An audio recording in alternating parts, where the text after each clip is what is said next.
Halo, selamat pagi Sobat Priok. Apa kabarnya nih hari ini? Luar biasa. Tentunya saya Ade Algi pada pagi hari ini sangat senang sekali bisa berada di ruangan yang kece ini ya. Tentunya bersama, bisa dibilang ini seorang yang sangat penting sekali ya di otoritas pelabuhan Tanjung Priok ini. Dan sebelum kita mulai nih ya Sobat Priok, ada satu pantun untuk kita semua. Ondel-ondel bawa sapu ijo, diiringi lagu jali-jali. Senang rasanya bisa di OP Tanjung Priok memandu podcast opsi hari ini. Boleh beri tepuk tangan dong buat kita semua. Wah, luar biasa. Sangat happy sekali karena udah beberapa waktu yang lalu ya bisa hadir di Tanjung Priok ini dan hari ini bisa kembali di sini lagi.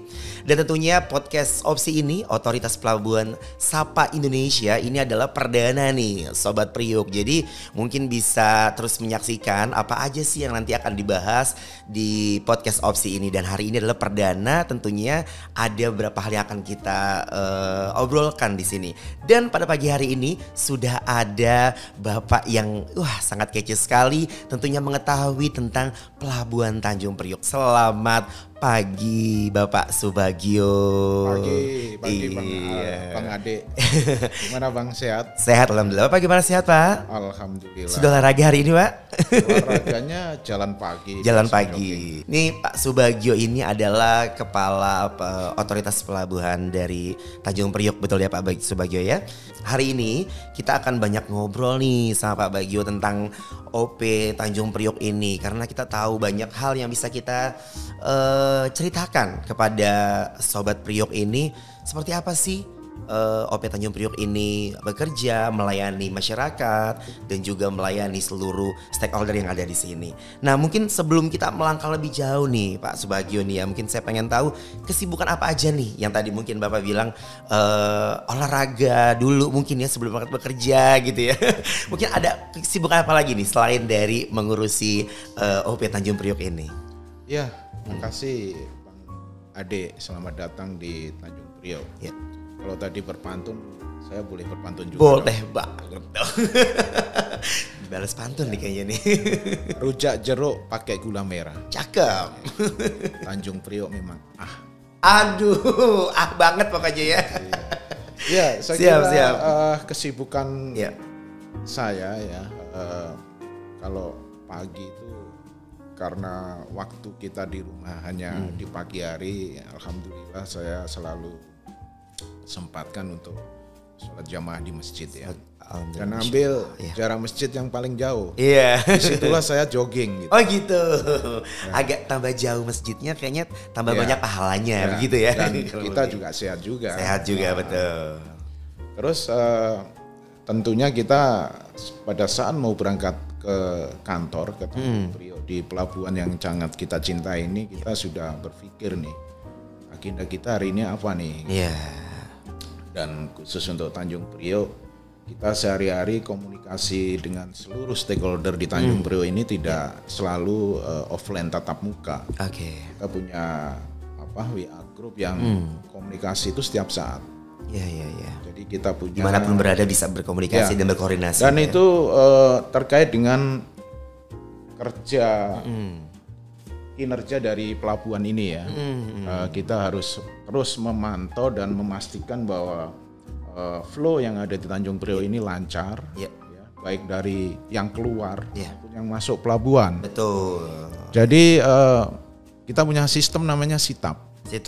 SITAP itu namanya Safety Improvement Task Force yang anggotanya itu semua stakeholder, ada Kapolres, ada dari karantina, dari Sah Bandar Utama, kami dari OP Priok dan semua terminal masuk di situ. Oke, wah ini sudah banyak banget nih hal yang bisa udah di-spill nih sama Pak Bagio ya. Kita sebelum jauh ke sana nih Pak. Nah, panjang juga titlenya nih. Ada insinyur, ada MT. Boleh tahu nggak sih perjalanan pendidikannya gitu ya? Nanti kita akan banyak nih cerita nih sebelum kita jauh ke sana. Saya boleh memperkenalkan diri dari saya lahir ya. Boleh banget. Agak spesial. Oke. Saya tuh lahir di Kota Pahlawan. Kota Pahlawan, Surabaya. Dan boleh percaya atau tidak, saya lahir pada hari pahlawan juga. Wow, luar biasa. 10 November tahun 1970. Wow. Jadi bisa tepat sekali ya. Kalau bicara umur nih sudah 50 ke atas. Masih muda. Tetap stay young ya Pak ya. Usia boleh jalan tapi tetap muda. Dan masih ada yang spesial lagi bahwa saya lulus sarjana teknis dari Teknik Perkapalan di Institut Teknologi 10 November juga. Luar biasa. Teknik Perkapalan. Iya. Jadi 10 November 10 November. Jadi kenapa inline semua dengan kelahirannya, Institut Teknologi 10 November Surabaya. Surabaya, iya. Gelar MT saya adalah Magister Teknologi. Saya peroleh di Institut Teknologi Bandung. ITB. Di Magister khususnya Manajemen Transportasi ya. Dan di situ saya mengambil tesis terkait dengan pelabuhan juga. Jadi tesis saya itu desain kriteria untuk penentuan Indonesia International Hub Port. Indonesia Hub, oke. Jadi kayaknya ada kaitannya. Ada kaitannya dan diimplementasikan sekarang di kerjaan gitu ya kayaknya Pak ya. Betul. Jadi begitu senangnya kalau kita berkarir di tempat yang kita memang geluti selama kita sukai gitu studi ya. Studi betul. Jadi alhamdulillah itulah saya ya. Iya. Lahir di Kota Pahlawan. Terus kuliahnya di ITS. Jadi Bapak tuh memang pahlawan bagi keluarga dan juga masyarakat tentunya. Amin. Luar biasa. Tepuk tangan untuk Pak Subagio, luar biasa. Jadi memang perjalanan karir Pak Subagio ini kalau boleh tahu juga nih kalau tadi pendidikannya, karirnya nih Pak. Tadi mungkin sedikit spill ya sebelum kita mungkin di sini. Sebelum di sini tuh sebelum menjadi kepala OP Tanjung Priok. Di mana Pak kira-kira? Karir saya cukup panjang ya. Jadi setelah saya lulus kuliah S1 sebenarnya saya sudah bekerja di Tanjung Priok ini. Tapi di sisi yang lain saya bekerja di Shipyard ya, di galangan kapal kerja bahari. Itu kan ada di dalam pelabuhan ini. Makanya saya bisa membandingkan Tanjung Priok masa lalu dengan sekarang. Masa lalu dan sekarang tentunya berbeda ya, banyak perubahan. Sangat jauh berbeda. Tahun 1997 saya masuk ke Kementerian Perhubungan dan alhamdulillah diterima di bagian makro planning ya, di Biro Perencanaan Sekretariat Jenderal Kementerian Perhubungan. Jadi saya ngurusi planning dan budgeting. Secara keseluruhan dari Kementerian Perhubungan sendiri. Itu seluruh sektoral ya, darat, laut, udara. Termasuk kereta api kita yang merencanakan dan merencanakan dari sisi planning dan pembiayaannya. Jadi itu sampai tahun 2016 saya 2016 cukup panjang ya 20 tahun lah ya. 20 tahun. Ini kayaknya udah expert banget nih ya kan kalau kita bicara perencanaan. Tapi itu masih mimpi-mimpi itu. Iya. Ternyata Allah berkehendak lain. 2016 saya harus pindah untuk langsung implementasi ya di Direktorat Teknis. Pada saat itulah saya masuk di Perhubungan Laut. Menjadi tantangan nggak sih Pak menurut Bapak itu? Sangat menantang sekali. Ya, dan tahu nggak? Saya masuk di Direktorat Perkapalan Kepelautan itu adalah cita-cita yang tertunda. Jadi sebelumnya memang ingin ke sana gitu. Gitu tadi saya bilang, saya background perkapalan. Betul. Pada saat saya wawancara terakhir pada saat ini ya testing seleksi PNS Kementerian Perhubungan, saya ditanya, nanti kalau diterima di perhubungan mau di unit apa? Saya mau pengennya di Ditkapel. Nah, 20 tahun kemudian saya baru 20 tahun akhirnya baru terrealisasi mimpi itu gitu ya. Nah, disitulah saya mulai berkarir di Perhubungan Laut, di Ditkapel sekitar 1 tahun setengah. Alhamdulillah Pak Menteri, Pak Dirjen pimpinan kami menugaskan saya menjadi kepala pelabuhan Bau-Bau di Sulawesi Tenggara. Itu pelabuhan yang kalau di peta tuh kalau secara ini nggak kelihatan. Adanya di ujung timur di Tenggara ya. Tenggara. Apa sih kira-kira di sana Pak yang paling menantang pada saat Bapak pertama kali tugasi? Adalah pelabuhan transit ya. Semua kapal penumpang Pelni yang ke timur dari barat itu selalu transit di Bau-Bau. Itu ada sekitar 30 pelayaran trayek yang transit di Bau-Bau. 30 trayek ya, naik turunkan penumpang di situ. Kalau kita hitung rata-rata 2 jam lah bongkar muat penumpang kapal Pelni di Bau-Bau. Artinya apa? karena bau-bau dominan pelabuhan penumpang, keselamatan adalah faktor utama yang harus diberikan jaminannya oleh regulator. Betul. Nah, itu tugasnya regulator ya, keselamatan ya. Dan itu 24 jam. 24 jam 24 hour ini benar-benar abdi negara banget berasa gitu ya Pak pada saat itu ya. Saya merasakan pertama ya di daerah yang cukup jauh ya dari keluarga, tapi itu merupakan pengalaman yang sangat berharga tentunya untuk karir planning saya. Keluarga ikut ke sana atau bagaimana? Berhubungan secara jauh aja. Jauh, LDR ya, LDR ya. Terkadang pulang ke Jakarta, bertemu dengan keluarga gitu ya. Pasti. Selama Bapak nih di Bau-Bau ini cukup menarik karena ini adalah daerah yang memang dinamikanya luar biasa. Ada gak sih yang paling berkesan dan menarik dan itu sampai sekarang tidak terlupakan? Ada hal yang selama Bapak berdinas di sana gitu? Di Bau-Bau itu pelabuhannya cukup ramai dan penumpang ya. Di sana kultur masyarakatnya sangat bersahabat, persaudaraan sangat. Setiap kedatangan kapal-kapal penumpang itu dianggap sebagai hiburan tuh sama masyarakat sana. Jadi kalau kapal mulai berlabuh tuh hiburan tuh, ada bersorak-sorai gitu kali ya. Ada satu case ya, kejadian pada saat itu angkutan lebaran ya. Biasa kalau angkutan lebaran tuh Pelni biasanya itu dikawal oleh aparat ya. Pernah ada salah satu pejabat bintang 1 lah angkatan laut. Karena di sana terbuka, jadi kalau kapal sandar itu masyarakat bisa berbaur lah. Nah, ini si petugas keamanan ini menanyakan, Pak ini aman nggak? Insya Allah di sini aman Pak. Karena masyarakatnya butuh terhadap ini sebagai salah satu bagian dari hiburan. Sebegitunya ya hiburan.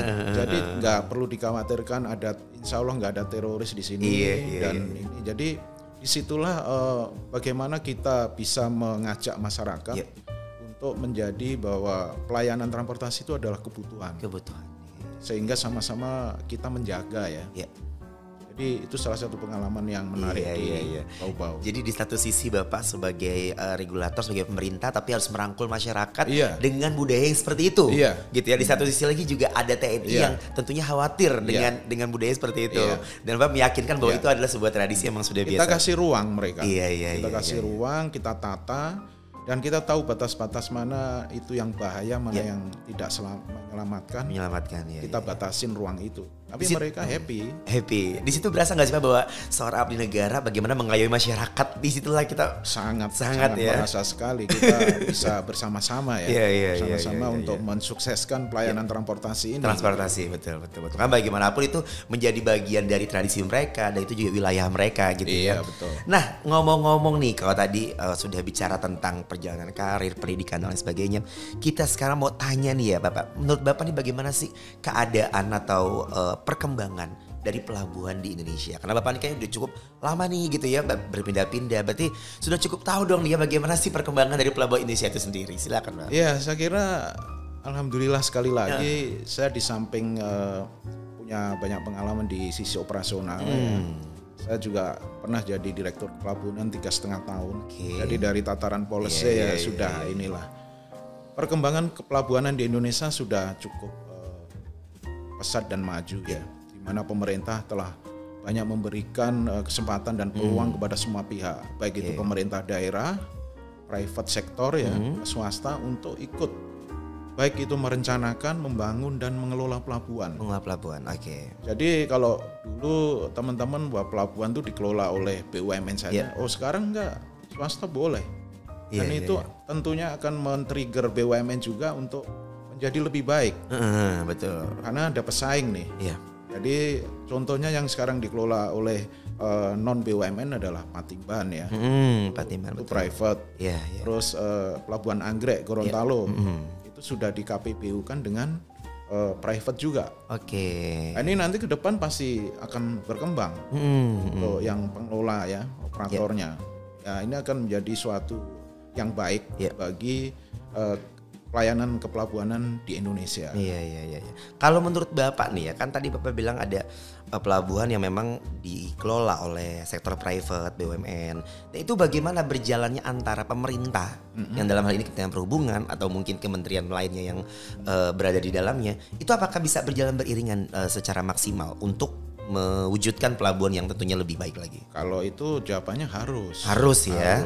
Sampai saat ini sesuai dengan posisi masing-masing. Oke, sesuai dengan porsinya dan ininya masing-masing. Pemerintah selaku regulator kan mempunyai tugas dan tanggung jawab menetapkan SOP ya. SOP standar kinerja itu yang ditetapkan pemerintah. Oke. Sehingga apa yang dibutuhkan oleh masyarakat itu dijamin oleh pemerintah dengan adanya standar operator dan prosedur tadi. Si operator badan usaha pelabuhan baik itu swasta maupun BUMN dia harus menjalankan sesuai dengan regulasi dan SOP yang ditetapkan oleh pemerintah. Jadi Tanjung Priok ini dibebani kinerja. Waiting time misalnya harus di bawah 3 hari ya. 3 hari betul. Kalau Bang Aldi ngelihat sekarang rata-rata udah 2,5 hari. Wow, sudah cukup ini ya di bawah ya. Dan di bawah itu sudah target. stabil ya. Sekitar 2 tahun terakhir sudah stabil. Itu adalah salah satu sinergi yang diberikan atau dampak dari kewenangan yang diberikan pemerintah ke pihak swasta untuk menjadi pesaing dari BUMN tadi. Iya. Karena bagaimanapun di sini pemerintah sebagai regulator, tapi stakeholdernya harus menjalankan regulasi yang ada gitu ya. Jadi harus maksimal gitu ya untuk mewujudkan pelabuhan yang lebih baik lagi. Dan itu kita evaluasi bahkan kita melalui otoritas pelabuhan Tanjung Priok ini melakukan evaluasi tiap 3 bulan. Oke, 3 bulan. Kinerjamu misalnya yang okupansi rasiomu harus di bawah 70%. Kita 3 bulan ngelihat dan rata-rata masih 56-60% ya. Nah itu masih tercapai ya. Minimal ada progres gitu ya. Ada sesuatu yang berubah. Oke. Nah, itu jadi memang sampai saat ini bisa dibilang perkembangan cukup pesat gitu ya, dan itu sangat dirasakan oleh masyarakat dan tentunya masyarakat sekitar lah, itu yang paling penting ya, karena tadi Bapak pastinya kos logistik kita semakin hari semakin turun. Itu yang paling penting tuh, karena itu bisa dibilang sebagai direct impact nggak sih? Karena pada saat cost-nya tinggi, maka masyarakat sekitar akan merasakan bagaimana harga barang juga tinggi. Itu pengaruh dari proses mereka juga kan di. Ya, khusus di Tanjung Priok ini 65% ekspor Indonesia itu melalui Tanjung Priok, Bang. Luar biasa. Jadi Bang bayangin 65% loh, seluruh Indonesia 65% loh. 65% ya. Jadi 35% baru dibagi di pelabuhan lain. Wow. Ya, bisa dibilang ini bisa menjadi apa ya, barometer gitu ya, barometer ya. Nah, selanjutnya nih Pak, kalau dari pengalaman Bapak nih bekerja selama di Kementerian Perhubungan ini, bagaimana nih kira-kira Tanjung Priok ini berubah dari waktu ke waktu dan akhirnya sampai saat ini? Iya, tadi saya bilang saya sebelumnya sudah pernah kerja di Tanjung Priok. Ya. Jadi kalau kita bicara before after nih. Dulu kalau kita mau masuk pelabuhan Tanjung Priok itu orang udah bayangin ya, macet, ya. Terus begitu banyaknya tenaga kerja yang image-nya pokoknya seperti itu gitu ya, yang agak serem-serem lah. Tapi sekarang udah enggak. Kalau kata bahasa nanti Bronx gitu ya, Bronx banget ya. Dikontrol oleh sistem ya sekarang. Kita punya program namanya STID, Single Truck Identification Data ya, di mana masing-masing truk itu cuma punya satu ID. Kalau memang sebelumnya? Dulu itu pelabuhan ini ada 5 terminal misalnya. 5 terminal. Dia punya 5 ID. Jadi bisa masuk di mana aja. Sekarang nggak bisa. Iya. Dia bisa masuk di gate mana saja tapi ID-nya satu. Iya. Lebih terkontrol nggak sih kayak gitu kan ya? Itu bisa kita atur dengan sistem yang sifatnya informatif ya.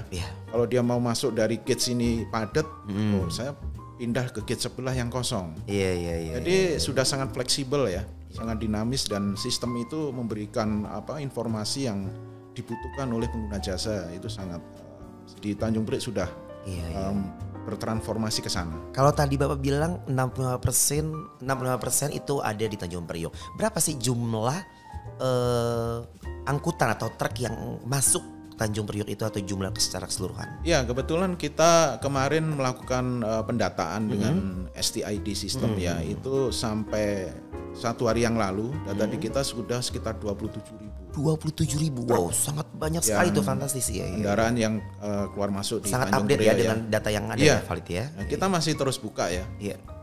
Dan 27.000. Iya. Berarti bisa dibilang 27.000 kontainer atau truk itu berarti dengan jumlah driver yang sama sebenarnya. Ya enggak sih? Ya kami sih berharap seperti itu. Iya, karena ini terkait dengan keselamatan juga di kan. Di samping STID kita punya program yang namanya DID ya, Driver Identifikasi Data.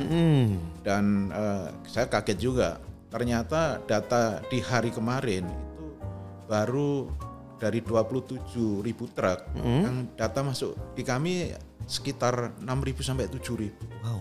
Saya bayangin sampai setengahnya. Iya. Tapi ini masih dinamis ya. Kita masih terus melakukan pendataan kerjasama dengan asosiasi, dengan terminal, dengan Pelindo ya, dan semua pihak lah. Iya.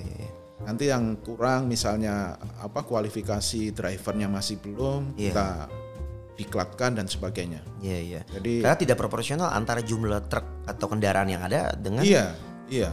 Larinya nanti ke keselamatan. Betul. Keselamatan. Mungkin di sininya aman, tapi kan bagaimana dia membawa barang dari pelabuhan ini ke pabrik gitu ya. Nah, itu yang terkadang terjadi hal yang tidak diinginkan gitu ya. Jadi memang ada rencana itu ya untuk mengidentifikasi itu lagi. Sudah jalan dan terus kita akan terus mengembangkan sistem. Tentunya kita memberikan masukan kepada yang punya wewenang untuk mengembangkan sistem ya, agar sistem ini terintegrasi semua. Portnet juga harus terintegrasi dengan sistem care-nya yang dimiliki oleh Ditjen Perhubungan Darat yang dikenal dengan Blue ya. Di layak uji care secara elektronik. Nah, sekarang belum nih. Kemarin kita udah sampaikan ke kementerian, kantor pusat, ini kalau bisa diintegrasikan. Jadi biar cepat untuk proses baik STID maupun DID. Iya. Kalau kayak gini semua jadi terintegrasi antara OP dengan Dinas Perhubungan. Mungkin dengan juga ke kepolisian terkait dengan keluarnya SIM gitu ya, terbitnya SIM dan lain sebagainya. Pengennya sih ke sana nanti. Begitu indahnya ya kalau seperti itu ya. Begitu indahnya kalau semuanya terintegrasi dengan baik gitu ya. Jadi kita kerja tuh tinggal ini aja. Iya, kontrol aja sebagai kontrol monitor gitu ya. Tapi itu sekarang seperti itu. Jadi kadang saya malam tuh bangun cuma ngelihat WA grup di Sitap tadi aja. Saya lihat semua terminal udah laporkan lancar, landai dan sebagainya, tidur lagi. Tapi kalau ada, Pak ini AutoGate kami ada kendala Pak. Ya udah kita langsung komunikasi dengan terminal terkait. Segera diselesaikan dan kita minta terukur ya. Kira-kira berapa jam nih? Paling lama 1 jam selesai Pak OP. Oke, nanti saya update lagi ya. Dan saya cek lagi 45 menit kemudian, alhamdulillah sudah lancar lagi. Gate-nya sudah on lagi. Jadi itu kegiatan sehari-hari ya. Tetap kita 24 jam juga. Jadi bagaimana Pak Subagio dan tim juga bagaimana memaksimalkan teknologi yang ada gitu ya Pak ya. Dengan melihat CCTV, sistem yang ada. Karena bagaimanapun secanggih-canggih teknologi kalau nggak kita gunakan dengan maksimal ya tetap aja begitu saja gitu ya yang terjadi di lapangan. Nah kalau kita ngomong kayak gitu, apa aja nih yang menjadi fokus dari OP Tanjung Priok ini dalam pengembangan Pelabuhan Tanjung Priok ini? Mungkin tadi yang Bapak sudah jelaskan udah dikasih spill gitu, mungkin apa lagi kira-kira nih fokus utamanya? OP Tanjung Priok merasa ikut dipanggil ya, karena kemarin ada pemberitaan bahwa Logistik Performance Index Indonesia kan turun. Meskipun beberapa bulan yang lalu bahwa Tanjung Priok salah satu pelabuhan terbesar di Indonesia, masuk di 9 pelabuhan yang proses perkembangan digitalisasinya terbesar dan terbaik di dunia dunia. Jadi ini kan sebenarnya agak bertolak belakang. Tapi kami juga percaya bahwa pengambil keputusan di Kementerian Perhubungan, di sana ada Badan Kebijakan Transport ada staf ahli logistik multimoda. Pasti beliau-beliau ini akan ikut berpikir nih, kenapa LPI kita turun? Padahal kita lagi giat-giatnya untuk meningkatkan digitalisasi. Nah disitulah kami akan terus tentunya dengan kerangka yang sudah direncanakan digitalisasi. Kita akan target kami yang ke depan ini kita akan meningkatkan pelayanan di pengawasan pemindahan kontainer. Surveillance yang penting gitu kita pengen penerapan peralatan HiCO scan ini akan menjadi salah satu trigger untuk untuk meningkatkan kualitas pelayanan dan pengawasan. Karena alat ini akan mampu memindai barang sekecil apapun, semikro apapun. Narkoba pun bisa langsung didetek. Terdetek ya. Termasuk nih penyakit yang masuk ke Indonesia, penyakit hewan dan sebagainya itu bisa masuk lewat pelabuhan ini. Makanya kita harus sangat selektif ya. Selektif, betul. Untuk pengawasan dan pemindaian terkait dengan pengujiannya dan sebagainya. Itu jadi, adalah fokus kami nih ke depan. Memang bagaimanapun pengawasan itu penting banget ya. Dan semua harus turun secara maksimal. Dari situ baru kita bisa lihat apalagi nih dievaluasi yang kurang. Satu lagi terkait dengan limbah.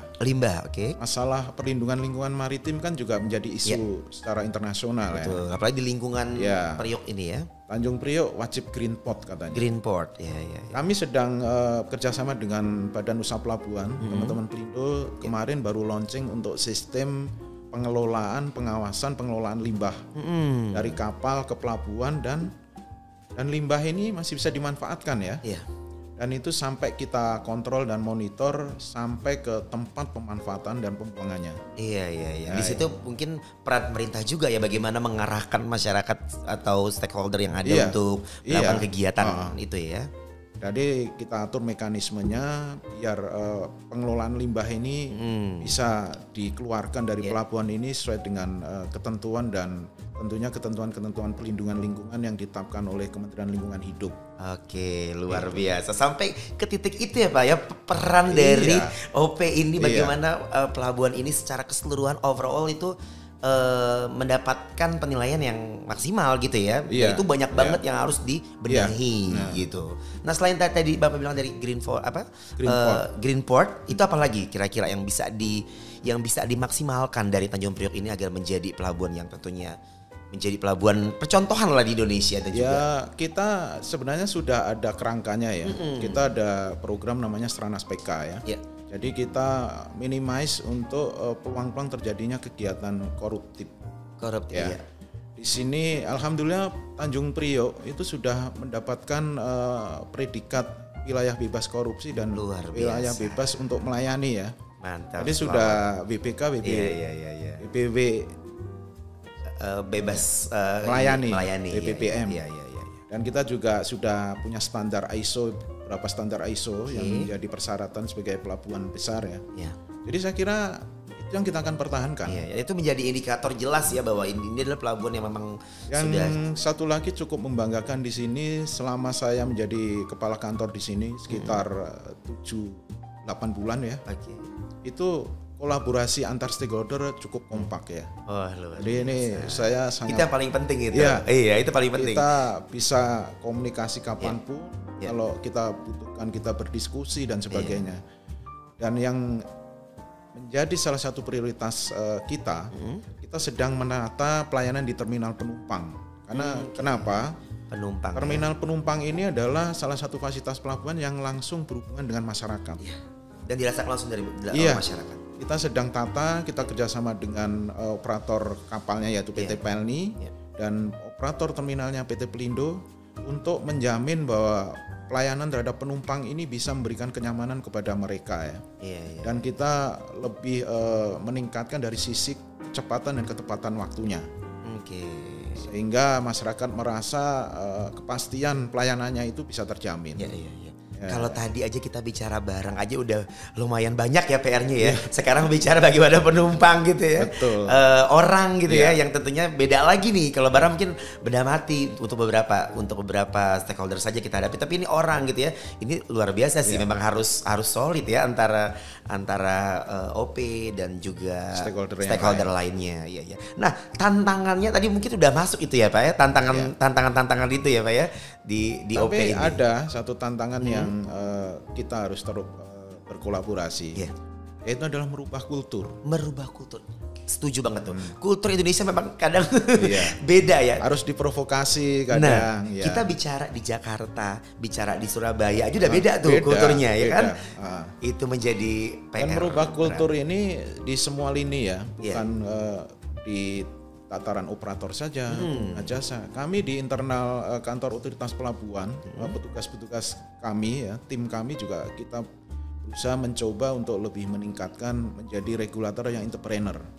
Wah, itu dia tuh bagaimana insting entrepreneurnya udah mulai bermain ya. Iya, jadi bagaimana kita memahami kebutuhan dari masyarakat yang kita layani. Iya. Kita nggak setahap demi setahap kita mengurangi kita sebagai pengawas ya. Iya.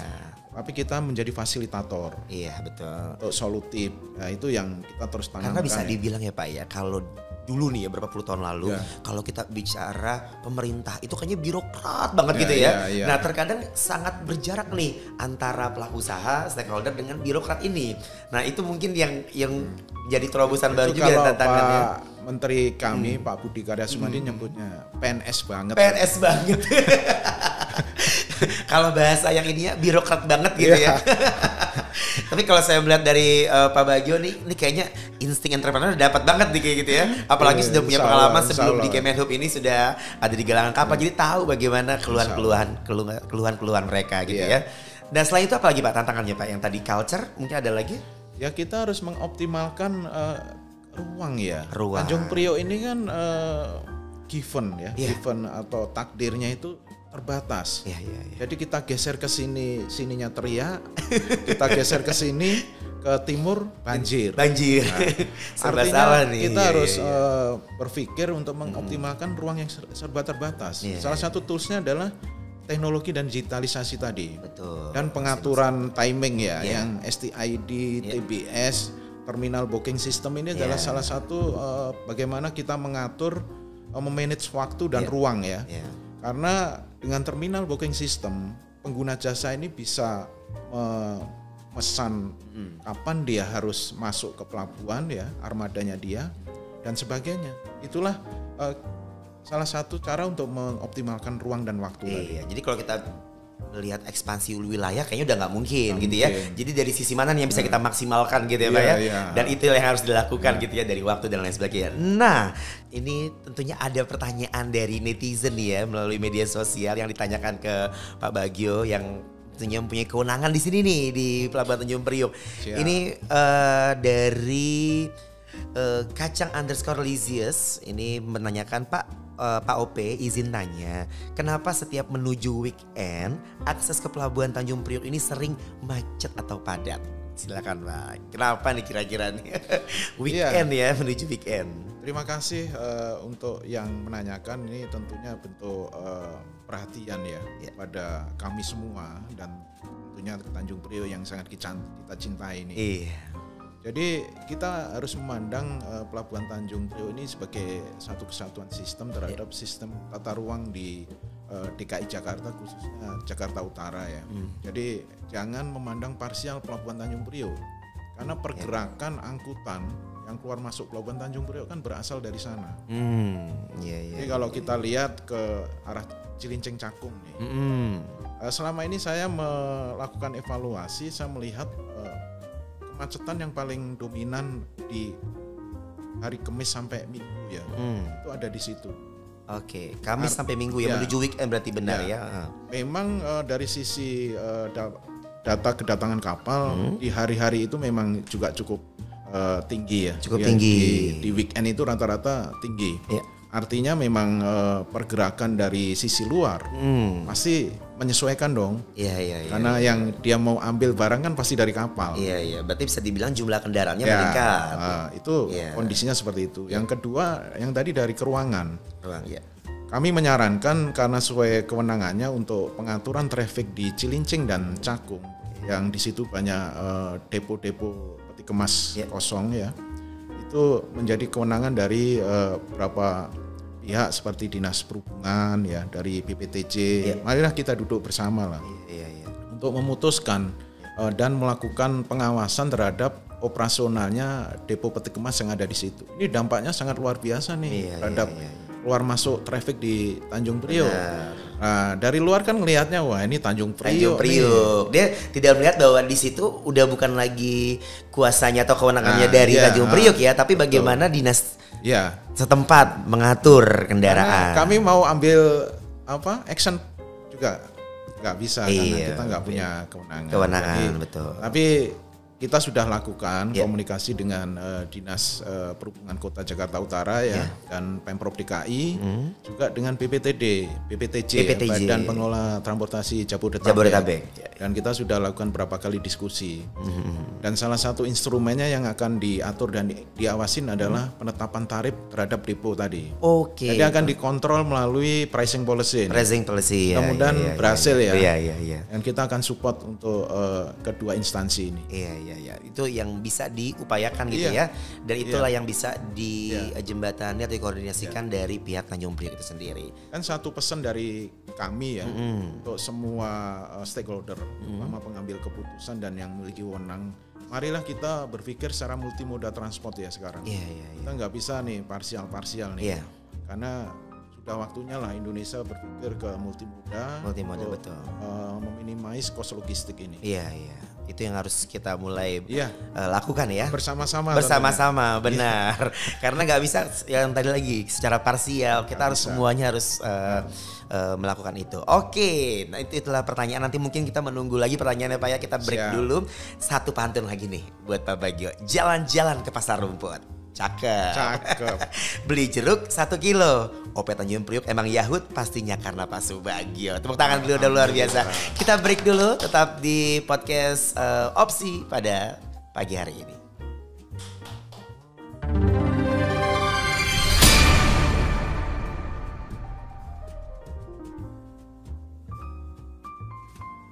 Oke, masih di podcast Opsi tentunya Otoritas Pelabuhan Sapa Indonesia dan masih bersama Pak Subagio. Tadi sudah banyak sekali ngobrol ya, mulai dari pelabuhan di Bau-Bau sampai ke Tanjung Priok, dan banyak lagi yang kita bahas. Dan tentunya Sobat Priok tadi bisa mendengarkan banyak hal yang tentunya bisa dilakukan baik dari kita dan juga untuk masyarakat lainnya. Dan sekarang kita mau ngasih games nih buat Pak Bagio nih.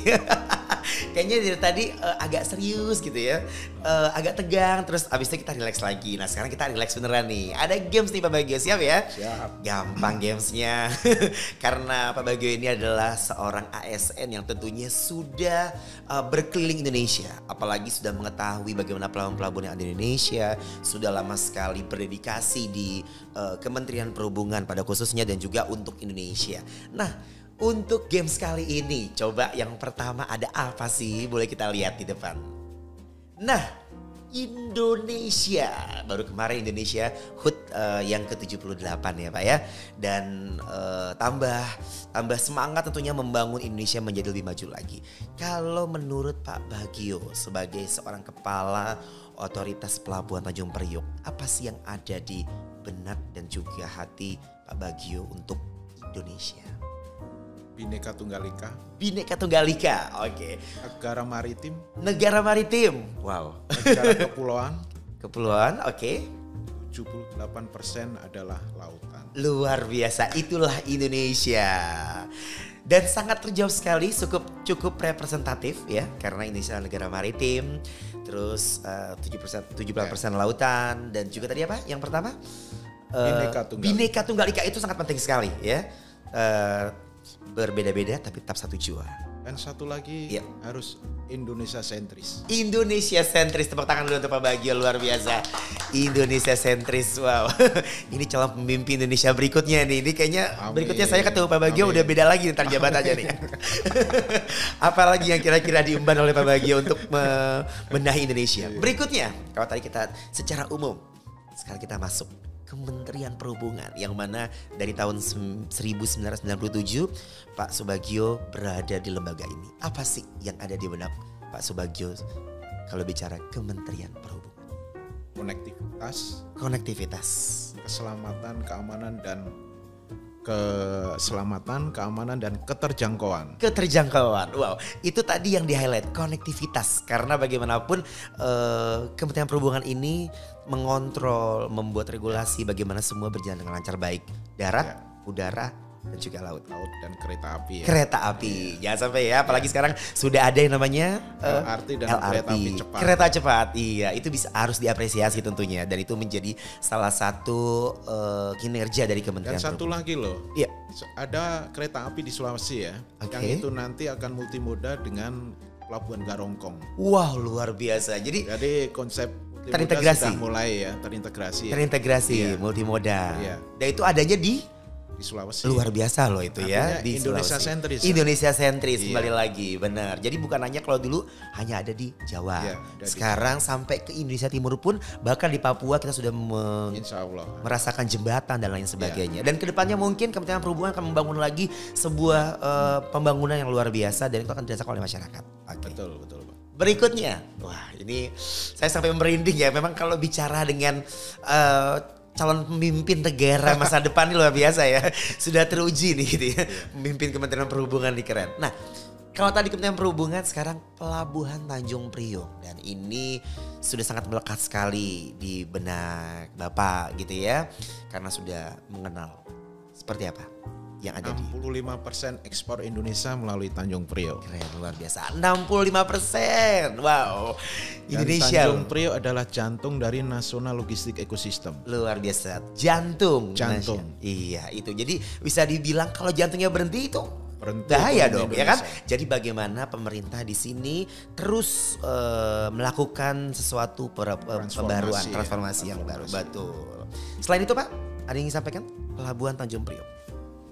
Tanjung Priok di samping sebagai Nasional Logistik Ekosistem sebagai jantung ya, ini akan menjadi faktor utama yang akan memberikan nilai tambah untuk perekonomian Indonesia ke depan. Nilai tambah, keren banget. Jadi ini bisa menjadi yang pasti value, nilai tambah yang luar biasa gitu ya. Karena bagaimanapun neraca perdagangan kita bisa naik sebegitu besarnya di sini lah mungkin bisa dibilang sangat dipengaruhi. Iya, sangat dipengaruhi oleh Pelabuhan Tanjung Priok. Berikutnya, wah ini udah banyak nih. Wow. Ternyata ya ada di sini sangat penting sekali karena bagaimanapun ya, ini sebelum Bapak menjawab nih, bagaimanapun ini adalah sosok yang mensupport seorang Pak Subagio bisa berada di titik ini. Betul gak sih? Iya. Tapi selain itu kira-kira apa Pak? Seorang istri. Istri itu sebagai motivator terbaik saya. Motivator terbaik, keren. Jadi beriringan ya Bapak yang bekerja, istri tentunya mempunyai ide dan bisa dilakukan. Selain itu? Pendamping setia, tepuk tangan dulu dong. Pendamping setia yang sampai hari ini menemani. Selain itu mantan pacar yang jelas. Mantan pacar ya. Oke. Mantan pacar terindah ya Pak ya. Yang menemani sampai hari ini. Tepuk tangan untuk Pak Bagio, luar biasa ya. Ini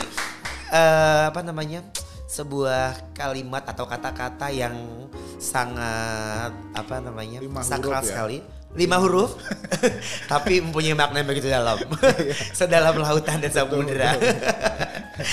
Oke Pak Bagio, senang sekali tentunya saya Ade Algi bisa ngobrol bareng di sini di ruang yang begitu indah ini, begitu dingin, di podcast Opsi ini, dan banyak sekali hal-hal yang akhirnya saya ketahui tentang Pelabuhan Tanjung Priok ini. Dan tentunya masyarakat di luar sana menunggu seperti apa lagi sih terobosan-terobosan baru yang akan dilakukan oleh pemerintah yang dalam hal ini OP Tanjung Priok dan juga regulator lainnya untuk merubah image Tanjung Priok yang lebih baik lagi gitu ya, dan tentunya itu akan dirasakan oleh masyarakat sekitar pada khususnya juga masyarakat umum Indonesia.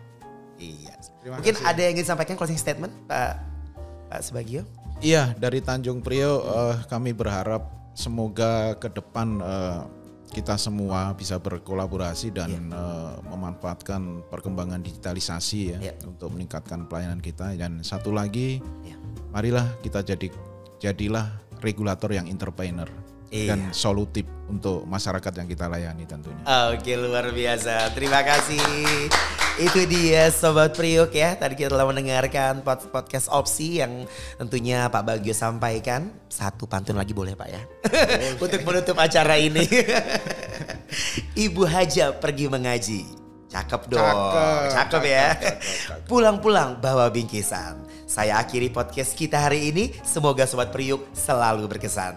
Wassalamualaikum warahmatullahi wabarakatuh. Waalaikumsalam warahmatullahi wabarakatuh.